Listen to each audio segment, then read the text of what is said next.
Hello everybody, this is Fernando for the latest Mysteries and Oddities video.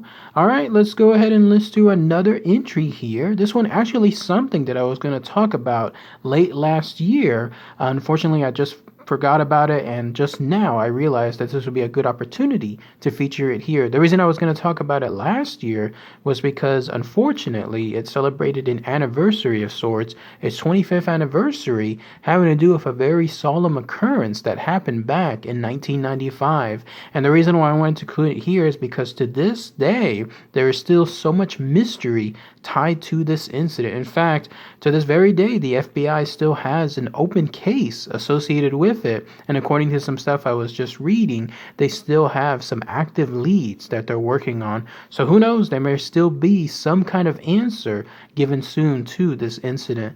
But it had to do with this. It occurred again back in 1995. It's known as the Sunset Limited Train Derailment. So let's go ahead and let's talk about all the information associated with this very, very unfortunate circumstance. So here's what occurred. Back in 1995, October 9th, to be specific. So again, just a little bit past, in this case, 25 years that it occurred. Sometime in the nighttime, in fact, it was around 1:38 a.m., if I'm not mistaken, somewhere around that time period, there was a train that was called the Sunset Limited that was owned by Amtrak. It was passing along a huge trail that's known as the Sunset Limited Trail, hence the name associated with the train itself. And it travels basically from El Paso to Los Angeles. So that's a long trip. And so when that happens, it was passing by an area shortly outside of Phoenix. When I say shortly, it was probably a little bit further away than that, but still out there in the middle of nowhere. In other words, at 1:35 a.m., that's when it came across a specific embankment slash bridge, if you could call it that. It's one of those areas where the train tracks actually go over a small bridge in of itself. But as it did so, there was this horrendous thing that happened. As it turns out, someone had sabotaged the actual part of that track right above the bridge itself. And then when that occurred, that's when this train hit it, not at full speed, because I was reading some of the information. The train naturally slows down, or the engineers make the train slow down when they come across certain areas. Such was the case here, but it was still enough speed, enough momentum, and of course the train's weight as well, that it sent it just careening over the entire area there for the bridge. And this is because of this area there that was right by that train track. Apparently someone had altered the actual rails themselves. So when I was reading this information, it made it sound like they had moved it. I was reading words associated with altered, and then I was reading words associated with moving it or putting it in another area. I tried to see if I could find even more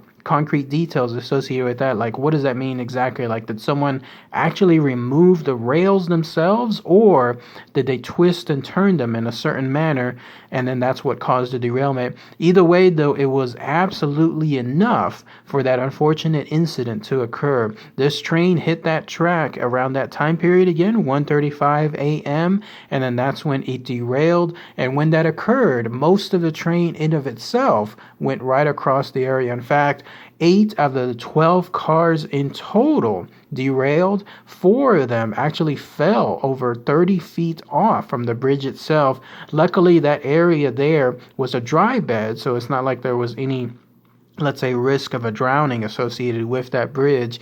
But still, the momentum and the cause of it, it created so much havoc for everyone there on the train. Because you can imagine at 1:35 a.m., you would have most people sleeping, short of maybe a few workers here and there, or maybe some night owls that were staying up. Either way, though, everyone experienced that horrific circumstance. And as it turns out, at least one unfortunate soul, someone by the name of Michelle Bates, the sleeping car attendant, actually ended up dying. They were killed because of that accident. But still, others were seriously injured, 12 of them in fact, and then 25 others were hospitalized, and then a total of 78 people were otherwise injured, and all because of that sabotage. Someone had actually gone in and shifted these rails out of their position, and then when that occurred, that of course caused this horrific accident. And as you're seeing in these pictures here, this is no light thing. thing. Imagine something like this, the mass associated with a train, the speed, the weight that it has, and then all of a sudden it's crashing out there in the middle of nowhere. And the way I was reading this information was it truly was in the middle of nowhere, because this thing, the way this sabotage occurred, could only have been done out there. Whoever did this apparently had some inside knowledge associated with railroads, because they knew that the railroads had something that was called a track circuit, and this is almost like a safety system that's used to ensure that if there's any missing rails or something else that could cause potential damage, this track circuit alerts others ahead of time, and then that way the train can stop well ahead of that type of area. But no, in this case, they knew that if they kept the wires connected, which was very, very key, then that's when they could do whatever they did with the actual rails themselves, and then ensure that nobody else would be alerted from it. So clearly someone had some very, very knowledge, deep knowledge associated with the workings with these rails and then with trains themselves, and they must have done so in the dead of night, because something like this, imagine out there in the middle of nowhere, even during the daylight, there's a chance of getting something caught. But apparently, who knows when they did this, but my guess is, again, it would have been sometime in the dead of night, and then there they were, probably watching from far away, and then that's when they saw that this derailment occurred almost right on schedule, because the Amtrak and others that, let's say, ride Amtrak as well, know that the trains just follow a very, very strict schedule. So they were probably out there in that same period looking about and then seeing, and then can you imagine just like the crash, how it must have sounded, and then of course maybe some sparks and some fires here and there because of everything that occurred. They were probably out there watching and then seeing as it happened. But again, no one knows exactly who these people were, who caused it, what their origins were. The only thing that's tied to, and again, this is why it's so mysterious, is because there were 4 typewritten notes that were found. In fact, one of them was actually found by one of the passengers themselves. I'm guessing that he was either a passenger on the train or someone else afterward that found it. But yes, these 4 typewritten notes were indicating something along the lines of anti-government messages. They were criticizing law enforcement, and then they signed themselves as Sons of the Gestapo. So take that for what you will. These individuals, whoever they were, clearly caused this to cause some kind of great harm, and this was fresh on the memory of the Oklahoma City bombing. So this was just a couple months afterward with regards to that horrific act. So everyone, of course, was on alert because of what occurred, and then now you have this associated with this train derailment and the way it just impacted things. One could just totally imagine, the horrific images associated with something like this just happening, and then seeing these train derailments as is. But yes, as far as other information tied to it, I found this. Apparently, when this crash site occurred, the challenges with trying to rescue the people there were very, very hard, because this was, again, in the middle of nowhere. And then back in 1995, very little cell phones were were common. And then on top of that, anything as far as GPS was even less common. It's not like you could just go out there back then and then say that's where you'll find the actual train itself. It was like needle in the haystack out there in the middle of nowhere. Clearly, of course, it's still on the location of the track itself, but you know what I mean, like as far as trying to know exactly where it crashed. Apparently it was so challenging that rescue teams were having problems, and they had to have something done, something along the lines of convoys, in order to ensure that yes, they could find themselves out there and make sure that they in turn didn't get lost. In fact, the way I was reading some of the information about it, they had to have makeshift roads built. That's how rural this place was.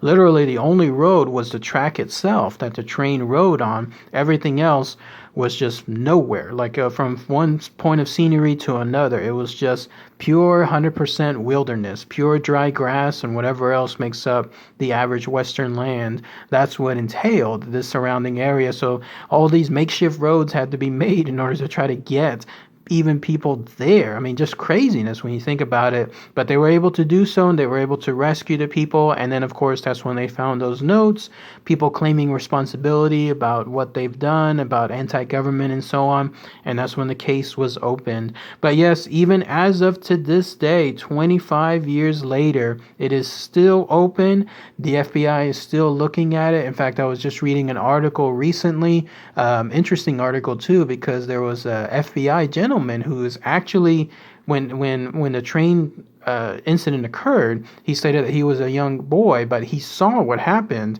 and little, would he know that afterward he would be on the FBI team, actively seeking information associated with that train derailment.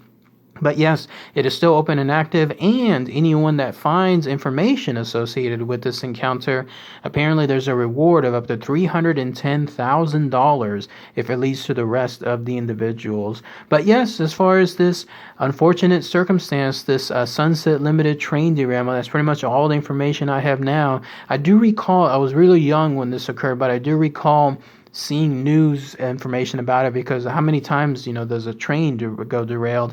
I mean, you hear it sometimes as far as like accidents, like hitting a car or something else happening, like an engineer going too fast around the corner, that kind of stuff. But here, involving sabotage, very rare. So that's why this bit of news stood out back then, and it still does to this day. But I was really, really young when that occurred. But if anybody has any more information, anything else I might have missed, please post those comments below. What about anyone else out there? Do you still remember this incident 25 years later? Do you recall any specific moments about it? Or if you have any other info, maybe on a local site, if you happen to be near that area, then please post those comments below as well.